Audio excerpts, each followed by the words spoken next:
Welcome to the Hero Maker podcast. I'm Andrea Schreeman, writer-director EP, living in LA.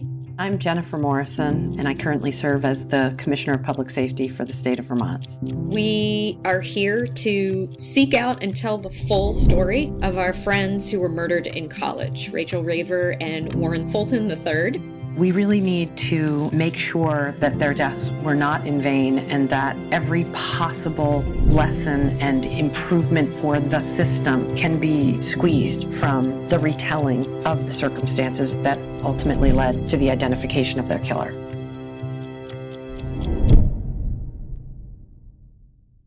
Hi, I need to get a case file.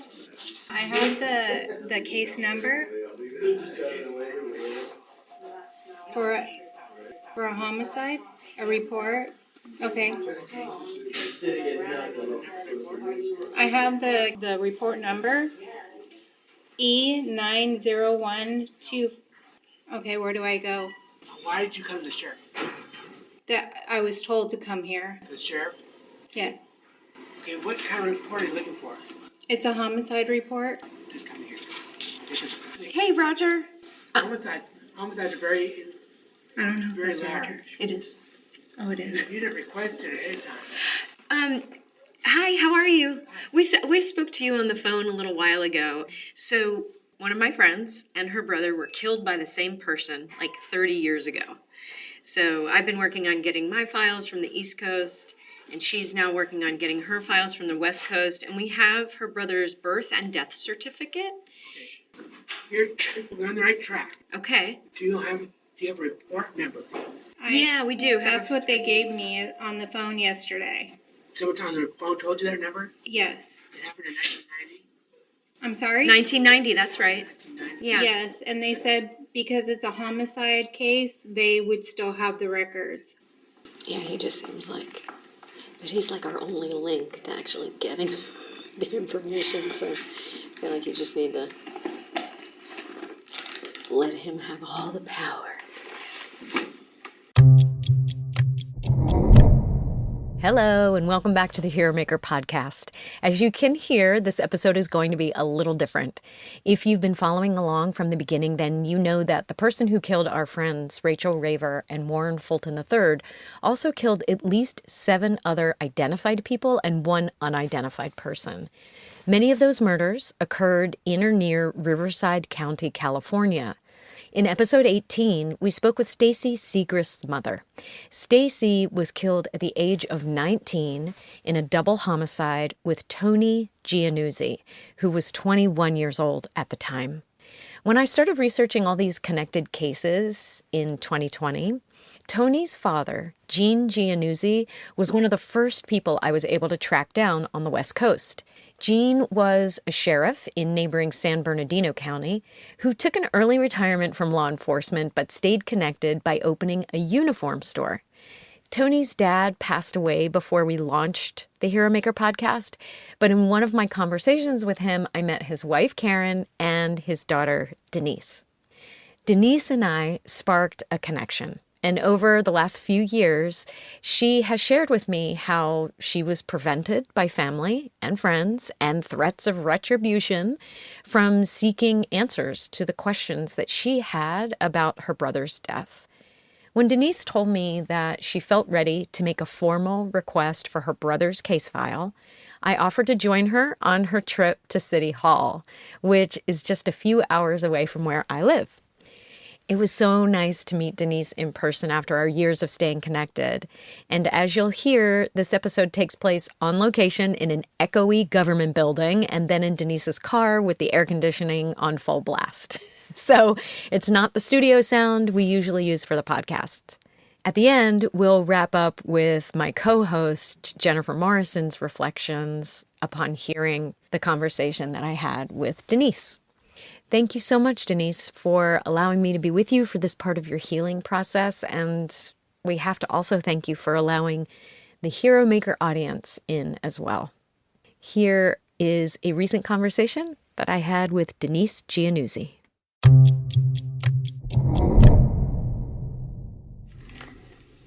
That's a beautiful necklace. Thank you. Where'd that one come from? My husband. That is the best answer. Did he just pick it, or did he know what you wanted? I actually saw it at the jeweler, and then he went and got it. He got it in gold and silver, or white Jeez. gold, because I liked it that much. It is really cool. Looks like a lotus flower. What? Oh, his birthday, right? He said his birthday. Incident report.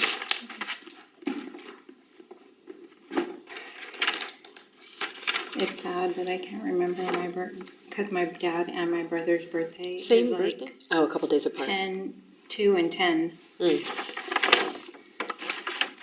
don't know what's involved. I have no idea how big it is and stuff. So I'm not making any promises.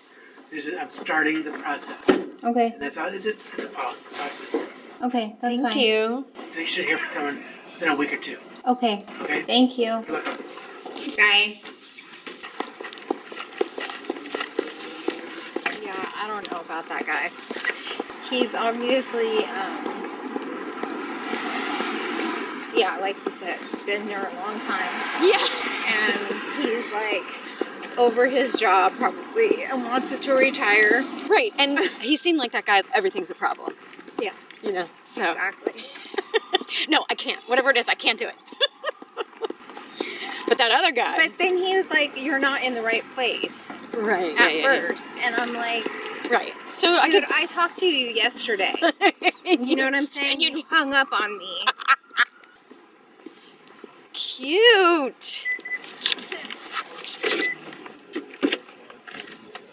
This is electric?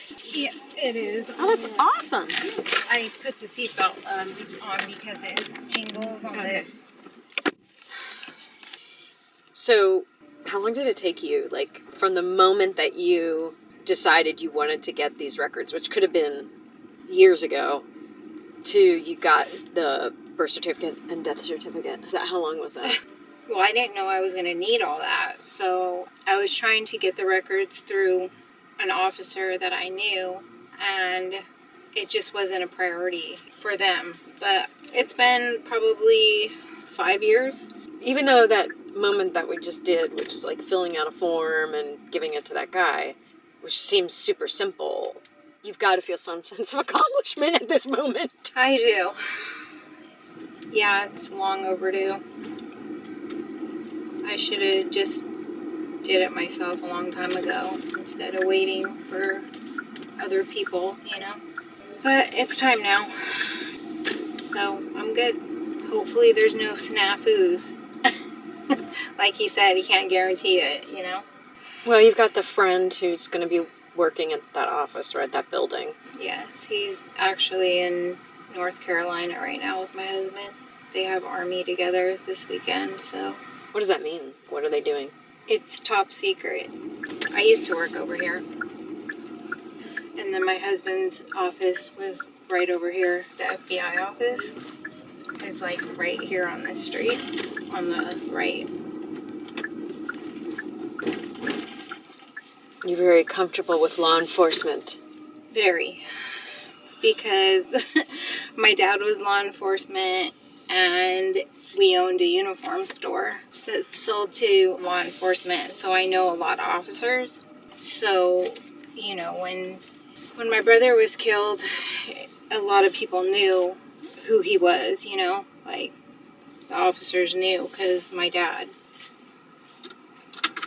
So.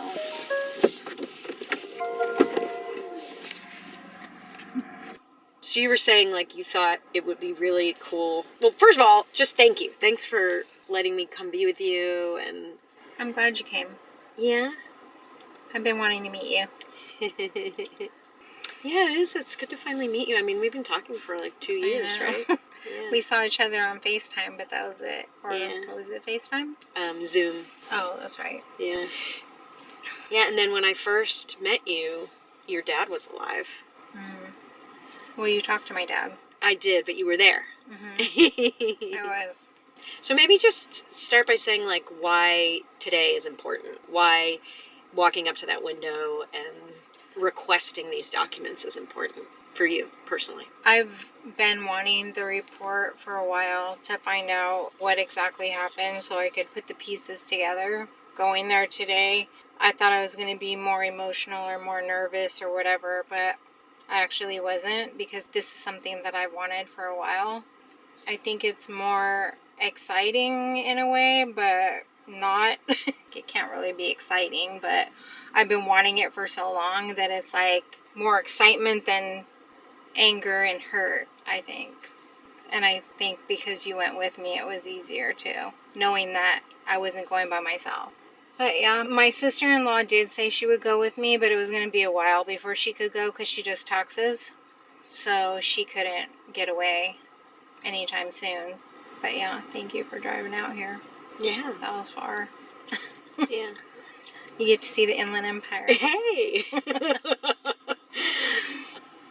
Yeah, but this is, and it's even more meaningful because the way things went down for you when your brother died, and please, I would love to hear it in your own words, but you wanted answers right away. And I think you told me you were kind of like going out at night and looking for people to talk to and whatever. I pretty much hit rock bottom at that time. I didn't believe that he was dead. For one, they wouldn't even let my dad go, what do you call it? Identify his body, because it was bad. So I just didn't believe it. For a long time I was in denial, I guess. And then once it kind of hit, I ended up doing drugs, and I was out up all night, and I was looking for answers, and people were telling me they knew stuff, but they wouldn't tell me, and so it just made it harder and harder. And then I just started noticing how horrible I was looking and feeling, and I couldn't do it anymore, so I just stopped. Like, I did drugs maybe for, I don't know, like 2 or 3 months, and then it was speed, because that's what kept me up all night. And I was functioning on it because I went to work then every day. I had a job, so I ended up just doing my own research in the papers and online, and contacted Tom Jackman? Yes, from the Washington Post. And so I started talking to him because he was the one with all the articles about all the stuff that was going on, and he wanted to interview me. And at that time, I couldn't do it. It was too soon after we found out who actually killed my brother, and I couldn't do it. So I don't even know if he's still there, but Tom? Yeah. In fact, his interview will be a few before yours. Oh, really? Yeah. So he's there. He's still at the Washington Post. Wow. Yeah, he's covering the January 6th trials right now. Oh, okay. At that point, I had a hard time. It's like when we found out who killed him, it brought everything back to the day that we found out that he was killed. And so I had to start all over again, healing again. But you did say, though, that there were people preventing you from getting answers back in the day. So, like one people of in the my neighborhood. brother's friends, Yeah. that was a really good friend that we grew up with, I'm sure he was involved with Prieto because he knew what a horrible person he was, and he knew that if I didn't stop, he was going to come after me. But there was a call made to my sister-in-law's grandparents, and I don't know how they got a hold of them, but they told her that if I didn't stop, that they were going to come after me. The grandparents called my dad and told him what happened, and so my dad went out with his friend looking for me with another cop and trying to find out where I was so that nothing would happen to me. I feel like now that I've interviewed quite a few people, I feel like all of that concern was legit. Someone has said that they think the Farleys, that older couple that was killed by the same guy, that they died because they witnessed your brother's death. Yeah, because they did say that his car was there. They found his car days later over where the Farleys were, in that area where they were killed. Well, the woman was killed there, and then the husband was taken somewhere else, I believe. And I think they were the same place where my brother was. I don't exactly know for sure. But then there was another person that I was talking to that owned a body shop in Chino, and he knew of the situation. I don't have any idea how he knew, because I didn't think that he was affiliated with any of the people that I grew up with or hung out with or anything, but he knew something because he told me I needed to stop, and he was protecting me and he couldn't tell me anything, and he ended up moving to like Nebraska or something, so I never was able to get a hold of him again. Now that time's passed, I don't know if anyone would talk still. Well, you reached out to Ben and he never got back to you, right? I just tried to contact him through Facebook. Yeah, and I saw him at a funeral probably 5 years ago, and I tried to talk to him, and he just was standoffish with me. And I literally grew up with him. It could just be because you're so beautiful. It's intimidating. No, that's not it. I think that he just doesn't want to answer the questions that I have. You still have the questions. I do. And he doesn't want to answer the questions. So what are your questions? Like, what do you know? What happened? Just tell me something. Because your brother died in 90, right? So this is 33 years you've been living with these questions. Yes. It seems weird. It seems like yesterday. It does. So, I've been in the dark for all these years, and I just need to know. I need closure. I need something. If you or someone you know is connected either personally or as the result of violent crime to Alfredo Prieto, a convicted rapist and killer who lived in and around San Bernardino, California, Arlington, Virginia, and Jamaica, Queens, New York between the years of 1984 and 1990, we'd like to hear from you. Please email us at info@theheromakerpodcast.com. I was talking to my friend yesterday. He was saying, are you looking for the full report with everything in it? And I said, yes, that's what I'm trying to get. And so I'm not sure what the difference is. Is it a report or is it the full case file that I'm going to get? Well, it's a place to start. True. And you'll get what you get. And then if it's not enough, you'll ask for more. And if this is public information, if this is now public domain, and you're a family member and you have the right to it, then I would love to help you push to get whatever you can get. He was saying that anybody could get that file, but when I called, they told me that I had to show proof. So, I don't know. So what are you expecting to happen? I just want to get closure. I want to be able to answer questions to my nephews if they ask me. I don't know if my nephews would want to read the file, but my one nephew, he's in jail. He blames my brother's death for his actions, like why he's been in and out of jail, why he's in a gang, why he's this, why he's that. He wants to blame it on the fact that he didn't know my brother, and that's hard for me to see because that's my nephew, that's my brother's son, that's his blood, you know?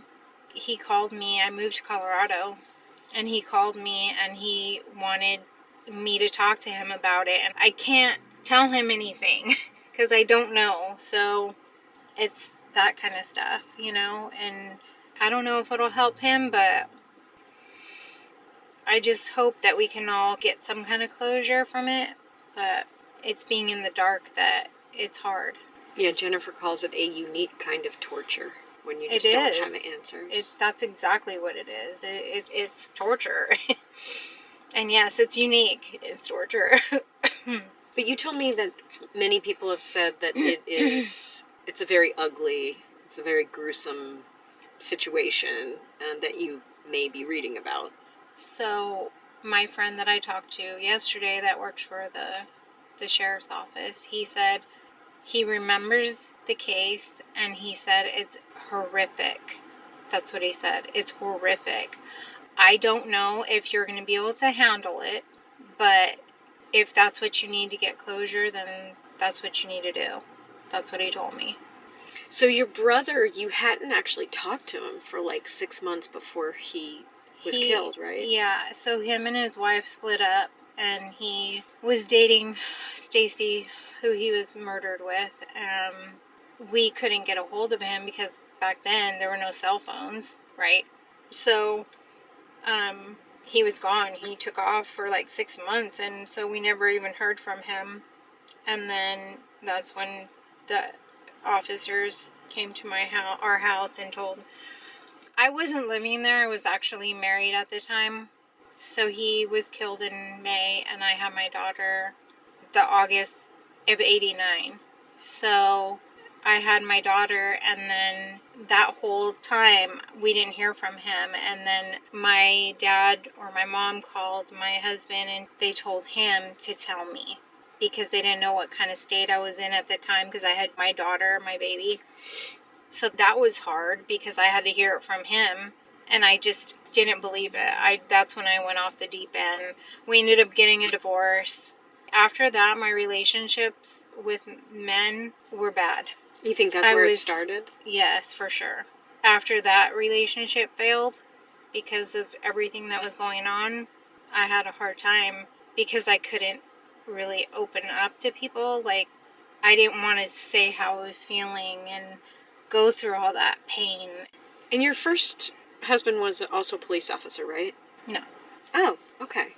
But you're married to one now? Yes. Yeah.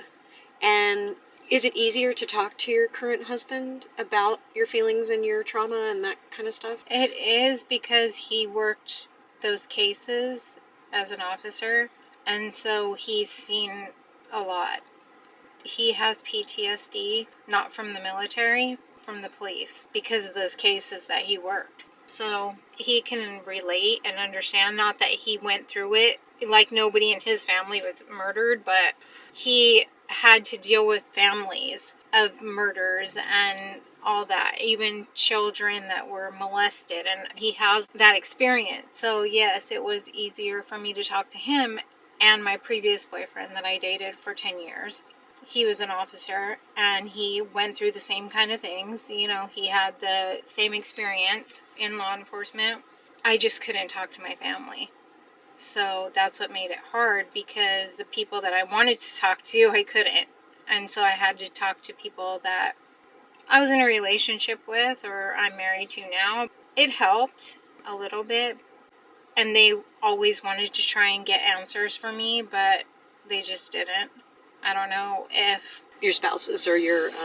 My ex-boyfriend, he had a lot of friends at the Riverside Sheriff's Office, but... Oh, to help you get answers. To get answers, yes. Okay.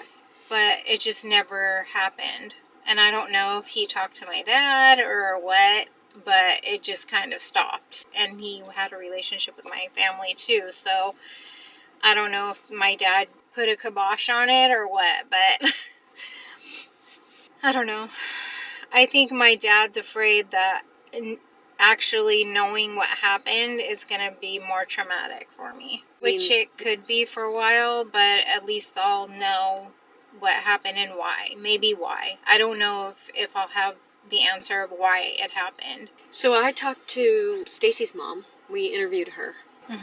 Not too long ago. Oh, you did? Yeah. Oh, wow. Okay. Galen is her name. Okay. Yeah, and she shared, during those months, she got to know Tony. Mm-hmm.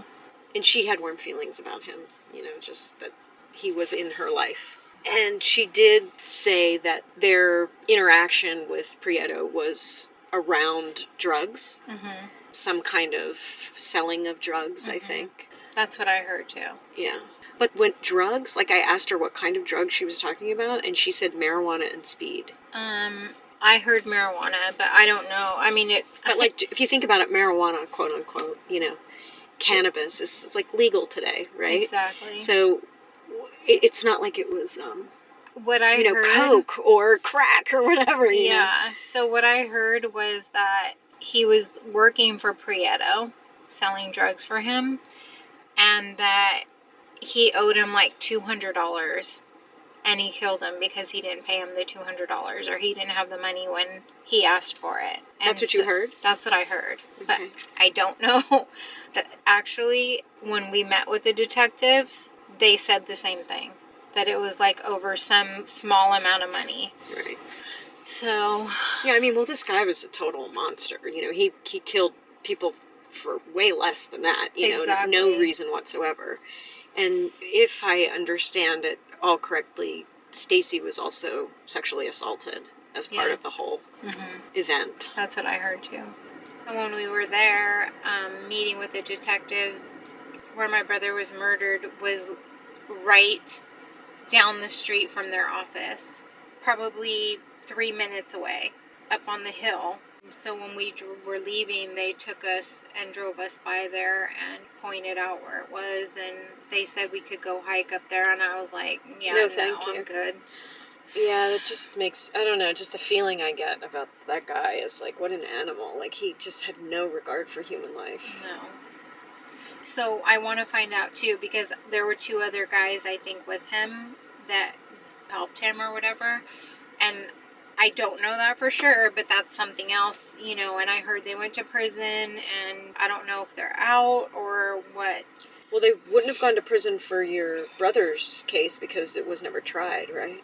No, because they ended up executing him in Virginia. But they were going to. So my friend that I spoke with, he said if they didn't end up giving him the death penalty, they were going to bring him back here, and they were going to Try him for the murders, all the murders in California. So then there is a case file. There's like a big case file. Exactly. And he told me that homicide cases don't get destroyed, because when I called, they said, oh, that was too long ago and they were going to purge the files. I'm like, what does that even mean? What do you mean you're going to they purge the files? And she goes, oh, well, they get destroyed. I'm all, that's weird. Like, you just destroy files on murders? And she goes, oh, well, I didn't know it was a murder. I thought it was just somebody passed away or something. And I'm like, no, it was an actual serial killer. And she was like, oh, that's different. I mean, if you get the whole big enchilada with all these related cases, I definitely want to. And you know what I read forgot? My sister-in-law had asked me if I could ask them if they have his personal belongings, because she didn't get them. She didn't get his license, if there was anything there. I mean, Prieto could have destroyed everything, who knows. But they did tell her that there was some personal belongings, but she never got them. So I need to find out about that too. So what's your plan for how to open the information that you get? What are you going to do? You going to do it by yourself? I might see if my sister-in-law wants to get together and go and read it together, since she was with him kind of at the time. I know that her life has been affected by this, because when we talk, she gets emotional still. And so It's still there. yeah, so when we start talking about my brother, she'll say, oh, I don't want to talk about it. I can't talk about it, or whatever. Or she'll start bringing up memories when they were together. And even in front of her husband, she talks about it openly. So I don't know how it affects him, but he's part of our family now too. So we call him our brother-in-law, even though he's not really our brother-in-law, you know. And technically they were split up at the time, but we took her in as our family. She comes to all our family functions. He comes to Christmas. He comes to the holidays, you know. So they're our family because they're raised my nephews, you know. So they're even in my mom's will. And if something happens to her, because that's just how we look at them as family. Like, that's my sister. So I'm sure she hadn't mentioned when she gave me the birth certificate and death certificate that she wants me to keep her in the loop. I'm going to do that and see if she wants to go through it with me, and I'm sure we'll cry together, and, you know, but we got to do what we got to do. Hopefully lay some things to rest. Exactly. Yeah. I think it's really amazing. I just see this as like you taking control and just being like you said, it's time. And you also said that our conversations, you and me talking, this is before you married John. I remember you were engaged. somehow just even us talking was helpful in some way. Can you explain that? Well, right off the bat, I felt a connection with you. I don't know what it was.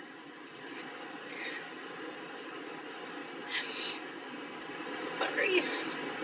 Maybe because you had friends that were killed by the same person, that I felt that connection to you.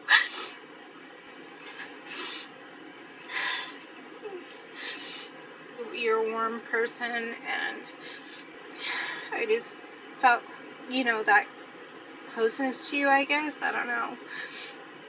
Like we have some kind of connection somehow. Yeah, I feel like it seems like you feel safe with me. And I do. And my husband sees it too, because he's like, well, this might be too hard for you to deal with. And I said, but I feel comfortable talking to you, so he understands now. But at first he was like, why are you going through this, and I said, I need to. I have to go through this, And my biological mom, she does not talk about it at all. Like, she doesn't even really bring my brother up, but I know it's eating her up too, and I know she would want to know what's going on, and I, once I get the file, maybe she'll want to talk about it then, but she hasn't talked about it for at least 30 years. But there's a lot of hurt, anger. I know I'm supposed to be, I'm a Christian, I'm supposed to forgive, and I think that a lot of my hang up with my religion is because of that, and trying to forgive is, it's like the hardest thing, to try and forgive somebody that is so evil, so that I can be free of all of this. But I can't. It's hard for me. So I just need this, Is there anything for you around not being able to, because he was your younger brother, right? Older. Oh, he was older than you. He was born in 68 and I was born in 70. Oh. So, and we were close because he was held back, and so everyone thought we were twins because we were always like in the same grade, So, we pretty much looked alike, so everybody thought we were twins when we were growing up. So it was kind of cool, but he was fun. He was always smiling, and he had the best smile. He was just very carefree, His whole life? Pretty much. Ever since I could remember, he just was always a happy-go-lucky. Yeah, say more about Tony. Like, paint a picture of him for us. He was just, like I said, he was just always happy. He had a lot of friends. Everyone gravitated to him. My husband that I'm with now was friends with him in grade school and junior high. That's so cool. So I think that when he reached out to me, a lot of the reason why I ended up dating my husband was because of that connection that my brother had with him. Everyone loved my brother that knew him. He was such a great guy and fun. He liked music. He played the guitar.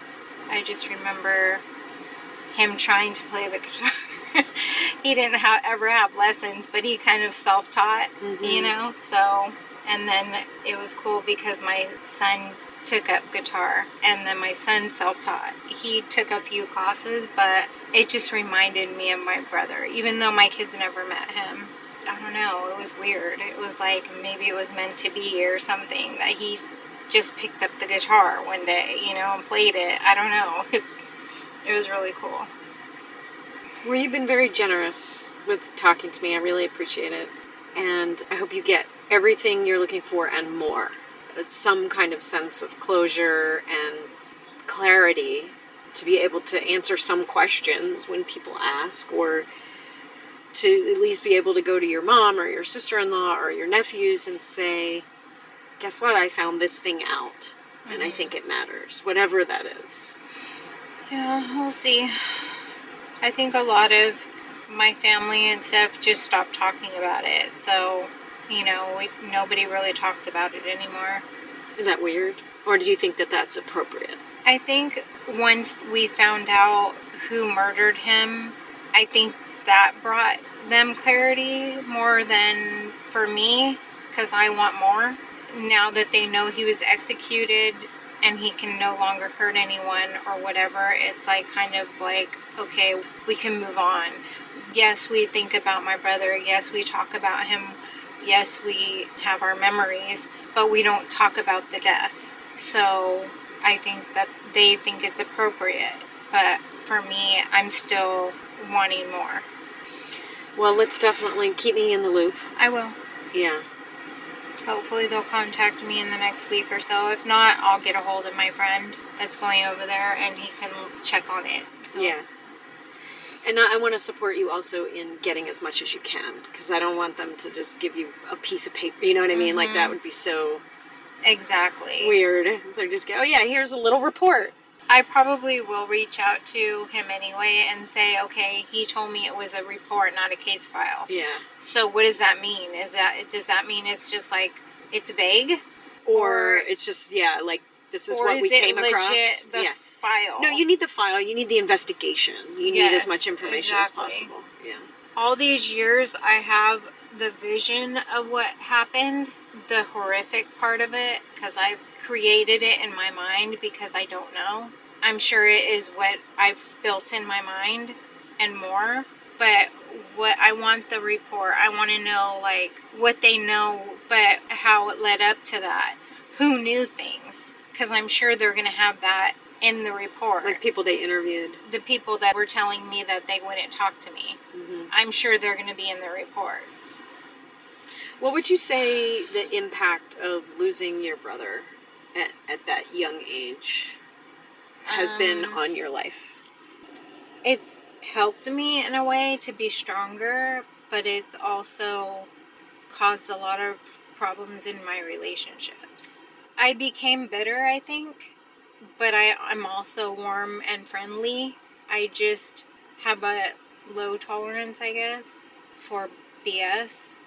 I have a lot of friends that come to me for advice, not because of the situation, but because I have a lot of street smart. I have a lot of knowledge of things because I did a lot of research. They call me their therapist because they'll come to me with everything. There's stuff I didn't want to know, but I hear it and I give them advice, and like my cousin, for example, like I told you, she comes to me because I don't sugarcoat shit. Like, I tell it like it is, and even if she doesn't want to hear it or she doesn't like it, she knows that I'm going to be honest, and I'm going to, it helps her. Because I did go to therapy in my 30s for this situation, because my parents never got us into therapy when all this happened, which was very hard. Like, they should have 100%, we should have all went as a family to therapy, but they just didn't do it. So I did it on my own. And so I got to talk about it a lot, which helped a little bit, but it's still like the puzzle piece it's not complete, but it did help. And I have a therapist now, so we'll see. I'm sure once I read the file, then she'll probably have to be there for me. Okay. Thank you. You're welcome. Thanks for coming out again.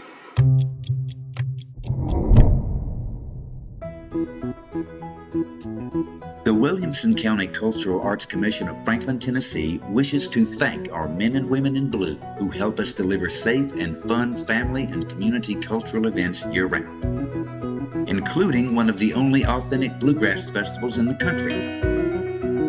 Bluegrass Along the Harpeth takes place every July and at the Williamson County Fair in August and at the annual Tennessee International Independent Film Festival. Check out our full calendar of events at wccac-tn.org.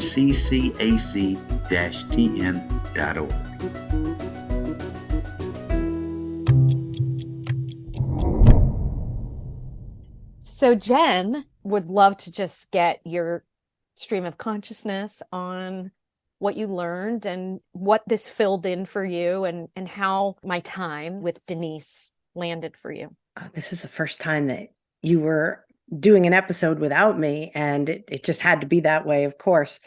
So all I knew going into listening to your recordings was what I have learned from our other guests in season 1. So I did not even know Denise's name or her brother's name or the woman that was with him. All I knew was what you told me to prep for the interview with Galen. And then, of course, I learned more about Stacy and Tony during that interview. And that really, other than other conversations we've had about the case where their names have come up, that was all I knew going in. So I was very interested from 2 friends. The first one was oh, here we go, government bureaucracy, when I was listening to you guys talk to the guy about the files, right? But I also was like, I was talking while I was listening to the recordings. I was like, no, guys, it's not a report. This is going to be like boxes of stuff. They're not going to give it to you. They can't give it to you. What you're really going to end up wanting to get are any transcripts, any copies of any photos, police reports, police affidavits. Anyway, I was making a laundry list of the things that you guys should specifically ask for. Oh, apparently we should have spoken with you first. I'm sorry. Yes. I was like, no, you're using the wrong words. But of course, the guy was not actually like falling all over himself to help you. But it sounds like you got your request in and things are chugging along. So I was happy about that. I was a little scared about sometimes government bureaucracy can be overwhelming and soul crushing. And I was glad that it didn't seem to be soul crushing, maybe a little overwhelming. The other thing that I was like sort of cringing was I was waiting for the guy to say, okay, we'll get back to you with a cost estimate, because in a lot of places they charge for reproduction of records, whether that's copying CDs, making copies of photos, all kinds of stuff, particularly if it is a case in the archives. So a lot of times you'll have physical records from back in the day that have never been digitized. And I imagine that this case is in that format. And they will physically be in a box in a warehouse at a different location, somewhere far away. So frequently there's a cost of research time, reproduction time, etc. And I was waiting like to hear if that was coming, and I didn't hear it. So I'm keeping my fingers crossed that there's not a big expense coming. Okay, well, that's good to know. And then I really enjoyed listening to you talk with Denise. There were a couple different times during your conversation where if you were talking to her about this, you would not know that more than 30 years have passed. She was right there describing her brother in a way that was so sweet and so familial, I mean, like you can't, it was just really lovely to hear her humanize him, because, really the only viewpoint I've had of him up to this point is that he was probably involved in drug trafficking, and that he and Stacy had been together a short time, and that there was some question of whether or not he abandoned his family or if they were having a divorce or whatever it was. So I was really happy to have him humanized too, because regardless of whether you're involved in illegal activity, you certainly don't deserve what they got. Even that phrase, drug trafficking, I mean, to me, these were like kids. These were like 21-year-old kids, or I think she was like 19, right? Yeah. Who are just like making a little bit of money and in the neighborhood. So it's not like, I don't think it's this massive enterprise, or we don't know. We don't know. Yeah, we don't know. The details of that. They might just be mules. They might be moving a little product. But even those terms, and what I find too is working on this for a couple of years, even I'm getting desensitized, where in the beginning, I couldn't say the name of the killer. It was hard for me to approach this. So we all get desensitized. So the fact that, yes, that we were able to bring him to life, that she was able to paint a picture of Tony and the memory of Tony, her brother, was very, very sweet. Yeah. Yes, it was very sweet. I found her boyfriends and now husband being police officers to be a curious intersection. I wondered how much of that was related to what happened to her brother. I don't know. Maybe her dad was a cop. He was a sheriff. Oh, right.